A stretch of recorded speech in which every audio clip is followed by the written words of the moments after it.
लगातार ये संक्रमित लोग हो रहे हैं, लेकिन बेपरवाही, लापरवाही इसका सबसे बड़ा नतीजा है जो आज हम यहां पर पहुंच गए हैं। आंकड़े दिन ब दिन बढ़ते ही जा रहे हैं, संक्रमित मरीजों की संख्या में बढ़ोतरी हो रही है और सिर्फ हमारी छोटी सी लापरवाही की वजह से हम 1 साल से मास्क पहन रहे हैं और ये जरूरी हो गया, उसके बावजूद लोग इससे कतरा रहे हैं। लोग सोशल डिस्टेंसिंग का पालन नहीं कर रहे हैं, सैनिटाइज नहीं कर रहे हैं अपने हाथों को, जिसका नतीजा है कि ये कांटेक्ट में जितने लोग आ रहे हैं वो संक्रमित हो रहे हैं।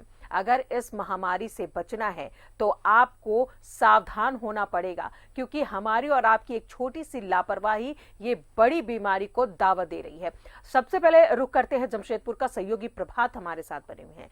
प्रभात, और धनबाद से हमारे साथ अरुण बंडवाल हैं और रांची से हमारे सहयोगी हैं राजेश। सबसे पहले बात कर ले प्रभात से। प्रभात, अभी अभी आप स्वास्थ्य मंत्री से भी बातें कर रहे थे, जो हालात है वो बद से बदतर होते जा रहे हैं।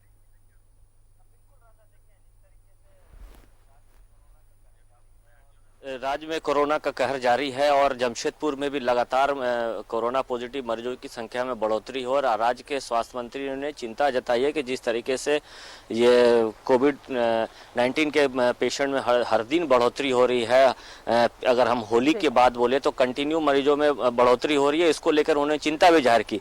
जिला प्रशासन और स्वास्थ्य मंत्री ने लोगों से यह आग्रह भी किया है कि लोग, अगर आप लोग जब पिछले साल जिस तरीके से कोविड का काल चल रहा था, जिस तरीके से सरकार के गाइडलाइन है या जिला प्रशासन के गाइडलाइन को लोग मान रहे थे, उसी तरह इससे अभी भी माने, क्योंकि ये आने वाले 2 महीने बहुत ही खतरनाक है। जैसे डॉक्टर भी बता रहे हैं, जैसे विशेषज्ञों को बता रहे हैं कि बहुत खतरनाक है। अभी अगर आप 3 महीना पार कर लिए, 2 से 3 महीना, तो आने वाले दिन में आपके लिए अच्छा होगा।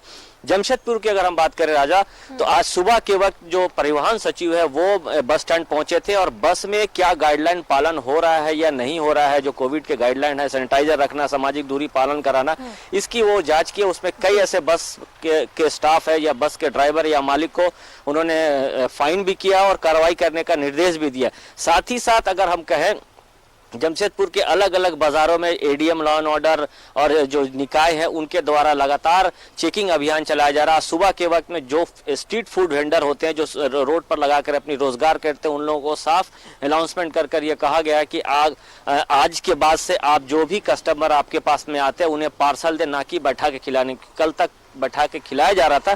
कहीं ना कहीं ये भी कारण होता है कि क्योंकि जो दुकानदार है वो कितना स्वच्छता से वो सप्लाई कर रहा है, या जो लोग आ रहे हैं खाने के लिए वो कितने अपने आप को सुरक्षित महसूस कर रहे हैं। इसको देखते हुए जो नोटिफाइड एरिया कमेटी के विशेष पदाधिकारी उनके द्वारा जो सांची के क्षेत्र में जितने भी ठेले खोमचे वाले, उनको सख्त निर्देश दिया गया है कि कल से, इवन आज शाम से ही आपको किसी को भी बैठा खिला रहे, जो भी लोग आएंगे उन्हें पार्सल दिया था। तो जिला प्रशासन अपनी तरफ से पूरी जुगत लगाया हुआ है कि ये कोरोना का जो कहर है जो लगातार जमशेदपुर में बढ़ रहा है। और अमूमन अगर हम कहें, जमशेदपुर में शहर जो है वो कदमा एक हॉटस्पॉट बना हुआ है, जो माननीय मंत्री, स्वास्थ्य मंत्री का विधानसभा क्षेत्र पड़ता है, उसमें सबसे ज्यादा पेशेंट सामने आ रहे हैं। उसके बाद मानगो का क्षेत्र है, उसके बाद सोनारी का क्षेत्र है। तो जिला प्रशासन अपनी ओर से पूरी जुगत लगाया हुआ कि ये जो कोरोना का जो पेशेंट जो लगातार बढ़ी थी उसमें कहीं ना कहीं थोड़ी गिरावट आए। लेकिन लोगों को समझना होगा, हमको आपको समझना होगा, जब हम लोगों ने पिछले साल मास्क लगाया और इतने दिनों तक मास्क लगाया, और अभी भी अगर हम मास्क लगाकर चलते हैं तो निश्चित है कि हम इसके कहर से बच सकते हैं। क्योंकि ये जो दूसरा वेव है बहुत ही खतरनाक है, जैसे डॉक्टर बता रहे। क्योंकि कल मैंने डॉक्टर से भी बात किया था, कल जब मैं लाइव कर रहा था डॉक्टर से, तो वो भी कहीं ना कहीं डरे समय थे। जिस तरीके से लगातार हर दिन कोरोना पेशेंट की बढ़ोतरी हो रही है और वो सिम्टम भी बहुत जल्दी पता नहीं चल पा रहा, तो इसको लेकर डॉक्टर भी चिंतित है। उनका भी कहना है कि अगर हमको इससे बचना है तो सबसे अच्छा उपाय है इसका कि आप मास्क लगाएं, सैनिटाइजर लेकर चले, साथ ही साथ जो सामाजिक दूरी का पालन करें। देखिए राधा, हम लोग एक उदाहरण पेश करते हैं, हर दिन हम ये कहते हैं, न्यूज़ 11 भारत अपील करता है, मैं भी अभी भी पॉकेट में अपने सैनिटाइजर लेकर चलता हूं, क्योंकि हमें भी कई ऐसे जगह है जाने पड़ते हैं जहां ये सब की खतरे है, कोविड का खतरा हो सकता है। तो मैं स्वयं अपने पॉकेट में लेकर चलता हूँ, अभी भी कोरोना काल से लेकर आज तक मैं पॉकेट में लेकर चलता हूँ सैनिटाइजर, क्योंकि हमें अपने आप को सेफ रखना और अपने परिवार को सेफ रखना। वैसे मैं अभी आपको बता दूं कि एमजीएम अस्पताल में हूं और मेरे एमजीएम अस्पताल के पीछे देखिए 108 एम्बुलेंस में, इसी एम्बुलेंस से जो कोविड पेशेंट है, जो पॉजिटिव पाया जाता है, उससे यहाँ लाया जाता है। और ये प्रभात, आपसे जुड़ेंगे जरा। अरुण बंडवाल धनबाद से हमारे साथ है। अरुण, वहां पर अगर ताजा मामले की बात करें, एक्टिव केसेस अभी वहां पर कितने हैं? राजा, देखिए जो स्थिति धनबाद की है, पूरे राज्य के साथ साथ धनबाद में भी कोरोना के संक्रमण ने अपना प्रसार बढ़ाना शुरू कर दिया है। और अब तक की जो स्थिति है, अभी तक एक बार जब केसेस कम होने लगे थे, एक्टिव केसेस, तो जितने डेडिकेटेड कोविड हॉस्पिटल थे सभी को बंद कर दिया गया था। हालांकि वे सारे तैयार मोड में थे, एक्टिव मोड में थे, लेकिन उन्होंने फिलहाल वहाँ पेशेंट ही नहीं थे तो उनको अभी बंद कर दिया गया था। एकमात्र SNMMCH का जो कैथलैब था उसे ही एक्टिव रखा गया था। और वहाँ चूंकि पूरे 100 बेड थे कोविड मरीजों के लिए, अब जो स्थिति है वो अमूमन लगभग 100 पेशेंट हैं जो वहाँ पे एडमिट हैं। तो वैसी स्थिति में ये जो BCCL का, मैं अपने सहयोगियों से चाहूँगा एक बार दिखला, ये जो कोविड-19 हॉस्पिटल है डेडिकेटेड BCCL का सेंट्रल हॉस्पिटल, 30 बेड का ये ICU बेड लगाया गया है, बनाया गया है और इस हॉस्पिटल को एक्टिव, पूरी तरह से एक्टिव कर दिया गया है। जैसा कि संभावना जताई जा रही है कि आने वाले 1-2 दिनों में स्थिति बहुत ही भयावह होने वाली है। तो इसके मद्देनजर न सिर्फ इसे बल्कि भूली का जो रेलवे का जोनल ट्रेनिंग सेंटर है उसे एक्टिव किया गया है। यहाँ पे गंभीर रूप से जो संक्रमित जो मरीज रहेंगे वो यहाँ आएंगे और जो हल्के फुल्के संक्रमित रहेंगे वो उन्हें भूली जोनल जो ट्रेनिंग सेंटर है वहाँ एडमिट कराया जाएगा। वहाँ भी 100 बेड का हॉस्पिटल तैयार कराया गया है। इसी तरह टाटा स्टील का डिगवाडिग में है वो उसे एक्टिव किया गया है। तो जिला प्रशासन ने अपनी ओर से सारी तैयारी पक्की कर ली है। लेकिन इस बीच आज जो एक सुखद खबर सुनने में आई है या देखी गई है, रेलवे स्टेशन पे लगभग 820 पैसेंजरों का टेस्ट किया गया था, वो एक भी उसमें से पॉजिटिव नहीं निकले। और वहीं बस स्टैंड में 82 जो बिहार और बंगाल से जो बसों से पैसेंजर आते हैं उनकी जांच की गई थी, तो वहां भी शून्य पॉजिटिव मिला है। तो कहें तो ये आज के लिए ये जो सुखद खबर थी, चूंकि ये अमूमन देखा जा रहा था जो बाहर से जो आ रही है ट्रेनें दूसरे राज्यों से या बसें, तो उसके कारण जो मरीज हैं वो आ जा रहे हैं। तो उसके कारण जिला प्रशासन ने उन्हें चेक करने के लिए रेलवे स्टेशन पे तो पिछले 1 सप्ताह से और बस स्टैंड में पिछले 2 दिनों से टेस्ट कैंप लगाया हुआ है, विशेष टीकाकरण किया जा रहा है। तो इस बीच एक और यहाँ धनबाद के लिए एक बड़ी सूचना ये है, धनबाद के लोगों के लिए, कि कल से जिला प्रशासन ने जो पूरे धनबाद जिले में सभी निजी अस्पतालों को जो कोवैक्सीन माफ करेंगे कोरोना वैक्सीनेशन का जो केंद्र बनाया था उसे बंद कर दिया है, क्योंकि यहाँ पे वैक्सीन की बहुत ही कमी हो गई है।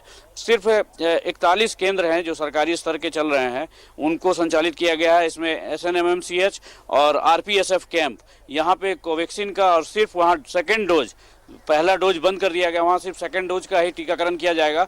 बाकी बात दूसरे जितने और 39 जो सेंटर हैं वहाँ पे जो डोज है टीकाकरण करने का काम है वो जारी रहेगा। तो धनबाद के लिए एक सुखद पहलू ये जो यहाँ आज पॉजिटिव, अभी तक एक भी पॉजिटिव स्टेशन और बस स्टैंड पे नहीं मिले हैं, जबकि दूसरी ओर एक चिंताजनक बात की वैक्सीन का वॉयल जो है वो यहाँ खत्म हो गया।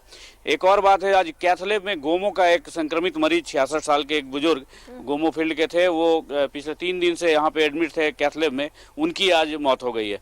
तो एक मिला जुला असर है, लेकिन लोगों को डराने वाला सीन तो निश्चित रूप से यहाँ दिख रहा है। जी, अब प्रशासन तो वहां पर मुस्तैद है अरुण, जैसा कि आपने कहा, लेकिन लोगों में जागरूकता कितनी देखने को मिल रही है? लोग क्या सोशल डिस्टेंसिंग का पालन कर रहे हैं, मास्क लगा रहे हैं?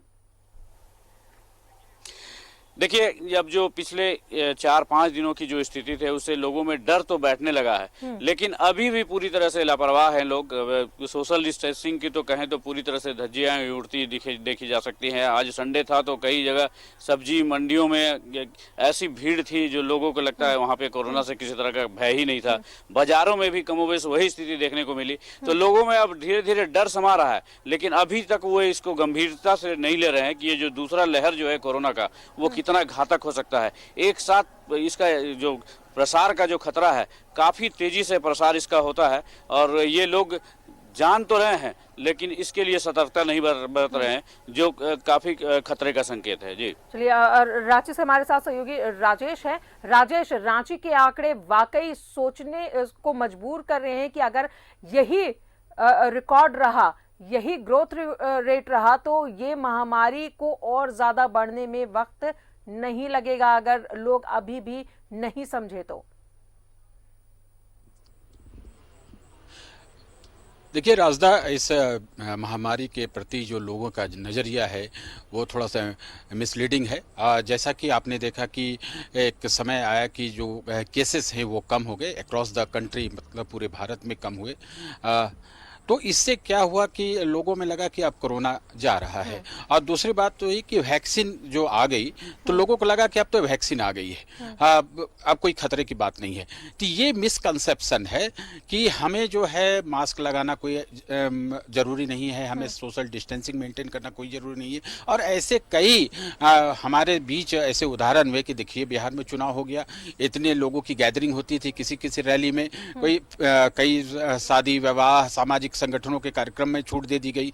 तो ये मिसलीडिंग मैसेजेस जो लोगों के बीच गए तो उन लोगों को लगा कि नहीं अब कोरोना जो है अब जा रहा है, कमजोर पड़ गया है। लेकिन उसे ये पता नहीं था कि जो मेडिकल साइंस कहता है कि जो वायरस है, ये कोरोना वायरस जो है, ये वायरस अपना शेप बदलता रहता है, म्यूटेशन करते रहता है।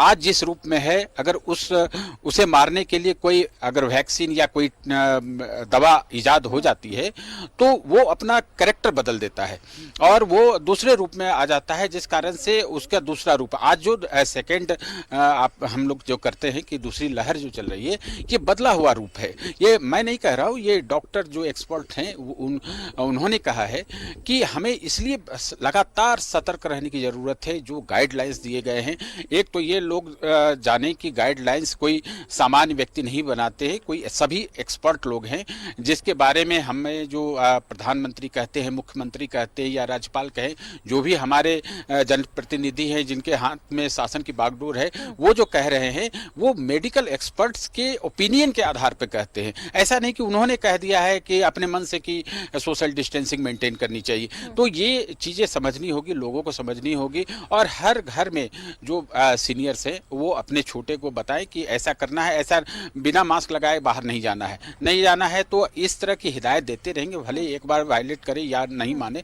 दूसरी बात, जब उन्हें लगेगा कि नहीं बड़े की बात माननी चाहिए तो वो जरूर इस पर सोचेंगे। एक बात अगर लगातार कही जाती है, किसी को कहा जाता है कि ये खतरा मोल लेने वाली बात हो जाएगी कि अगर हम मास्क नहीं पहनते हैं, तो ऐसे में लोगों में जागरूकता होगी। शासन प्रशासन अपना काम कर रहा है। देखिए शासन डीसी ने बहुत अच्छा कहा कि जागरूकता होनी चाहिए। थोड़ी सी स्थिति खराब हुई है लेकिन ये शासन प्रशासन की सफलता लोगों के हाथ में है। आप देखिए कि लॉकडाउन तो एक प्यूनिटिव मेजर्स है, आप प्यूनिटिव है और पनिशमेंट जिसको कहते हैं कि आप घरों में बंद रहें। हाँ, क्योंकि इसे ट्रांसमिशन को तोड़ना है, क्योंकि एक से दूसरा ये जियोमेट्रिकली बढ़ता है। जैसे हम किसी के संपर्क में आए, वो 4 लोगों से संपर्क में आए, 4 से 16 में हो गया। तो ये ट्रांसमिशन जो हो रहा है, ये इसे रोकने के लिए हमें लॉकडाउन की जरूरत पड़ती है कि लोग अपने घरों में रहें, किसी से मिले नहीं। और जब मिलेंगे नहीं तो ये जो ट्रांसमिशन का जो सिलसिला है वो टूटेगा। तो इस बात को समझने की जरूरत है। और देखिए राजा, और ये अभी खत्म होने वाला नहीं है। अभी 1 साल हुआ है। आप जानिए कि अभी कहीं भी बड़ी महामारी आई है, विश्व का इतिहास गवाह है और मेडिकल साइंस के एक्सपर्ट बताते हैं कि ये 2-3 साल तक ऐसे ही चलता रहेगा और हमें पूरी तरह से दवाई आ जाए तो भी सतर्कता बरतनी है। आप देखें कि आज film star Akshay Kumar corona positive हो गए। अक्षय कुमार के बारे में सभी लोग जानते हैं कितने फिट है, जॉगिंग करते हैं, एक्सरसाइज करते हैं, योगा करते हैं, तमाम चीजें करते हैं। उनके जो जीवन शैली है वो इतनी अच्छी है, जिनके उदाहरण दिए जाते हैं। वो कोरोना पॉजिटिव हो गए तो आम लोग तो थोड़ी सी ढीले ढाले जीवन शैली में जीते ही है। तो ये समझने की जरूरत है, वायरस किसी को छोड़ने वाला नहीं है, इसलिए सतर्क रहना ही बेहतर है और जो गाइडलाइंस कहते हैं उसे फॉलो करना चाहिए। चलिए, गाइडलाइन को फॉलो करने की जरूरत है। अगर ऐसा ही सिलसिला रहा तो ये महामारी बढ़ने में वक्त नहीं लगेगा, लेकिन जो आंकड़े बता रहे हैं वो वाकई में डराने वाले। लोगों को डरना ही पड़ेगा अगर इस महामारी से बचना है तो।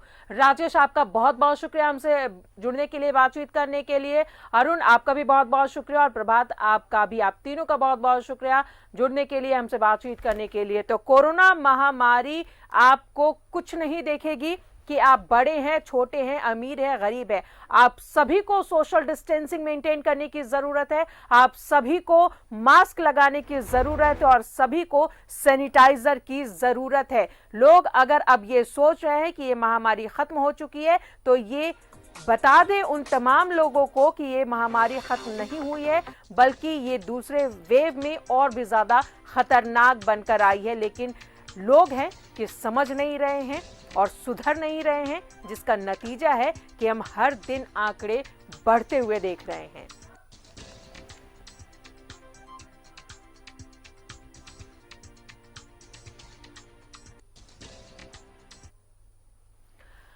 तो कोविड के बढ़ते केस और आईसीयू के साथ ऑक्सीजन बेड की कमी आने वाले दिनों में रांची के लिए बड़ी मुसीबत बन सकती है, जिसे देखते हुए रांची डीसी ने रविवार को सदर अस्पताल का निरीक्षण किया और ठेकेदार सहित कंज्यूरेट इंजीनियरिंग की जमकर क्लास भी उन्होंने लगाई है। वहीं सदर अस्पताल के टेस्टिंग सेंटर पर भीड़ को देखते हुए वहां मौजूद सुरक्षा कर्मियों को भी डीसी की फटकार झेलनी पड़ी। रिपोर्ट देखें।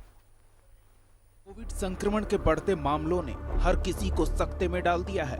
मास्क, सोशल डिस्टेंसिंग और सैनिटाइजर को लेकर सड़क पर भी पुलिस की सख्ती बढ़ रही है।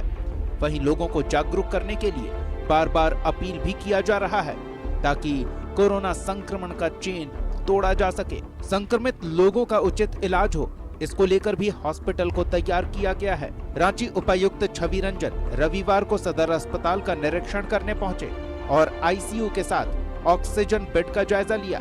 उन्होंने बताया कि अभी बेड खाली हैं, लेकिन जिस तरह से संक्रमण की रफ्तार बढ़ रही है उसे देखते हुए सदर अस्पताल के तीसरे माले पर 60 बेड को जल्द तैयार करने के लिए एग्जीक्यूटिव इंजीनियर को निर्देश दिया गया है। उपायुक्त ने रांची वासियों से भी गाइडलाइंस का पालन करने की अपील की। किस तरह से सदर अस्पताल में और बेड्स की संख्या बढ़ाई जा सके, ऑक्सीजन बेड और आईसीयू बेड्स की, उसके लिए हम लोग यहाँ मुआयना करने आए थे। और जो बिल्डिंग अंडर कंस्ट्रक्शन चल रही है उसको कैसे हम लोग ठीक कराकर जल्द से जल्द संख्या बढ़ाए, उस पर हम लोग यहाँ पर आज हम लोग समीक्षा करने और निरीक्षण करने आए हैं। यहाँ पर आईसीयू के बेड्स अभी सारे ऑक्यूपाइड नहीं है। यहाँ पर 60 आईसीयू बेड्स हैं और यहाँ पर ऑक्सीजन सपोर्टेड बेड लगभग 58 बेड है। मतलब अभी दूसरे फ्लोर पे भी जा रहे हैं कि वहाँ पर भी कैसे बेड्स को बढ़ाया जा सकता है। रांची सिविल सर्जन ने बताया कि सदर अस्पताल में व्यवस्था से उपायुक्त संतुष्ट नजर आए, लेकिन निर्माण कार्य को लेकर थोड़े नाराज थे क्योंकि कार्य में देरी हो रही है।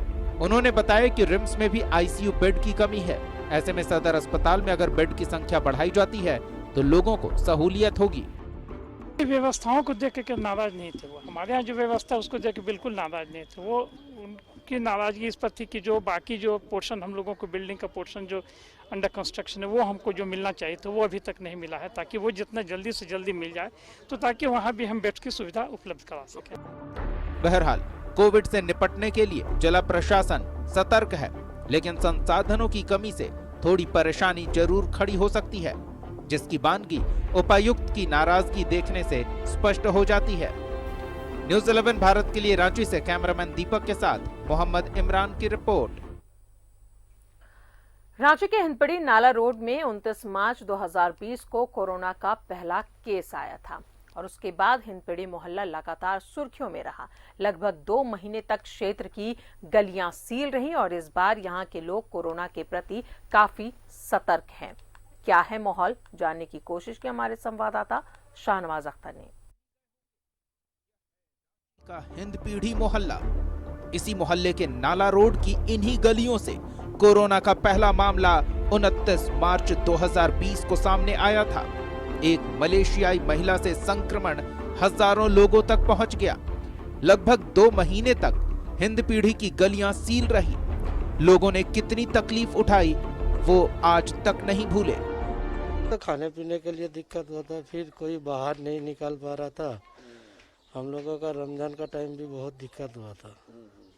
दूसरा बात है प्रशासन भी बहुत दिक्कत किया था। 30 मार्च 2020 वो तारीख थी जब राजधानी रांची में हिंदपीढ़ी के इसी गली में सबसे पहला कोरोना पॉजिटिव का केस निकला था।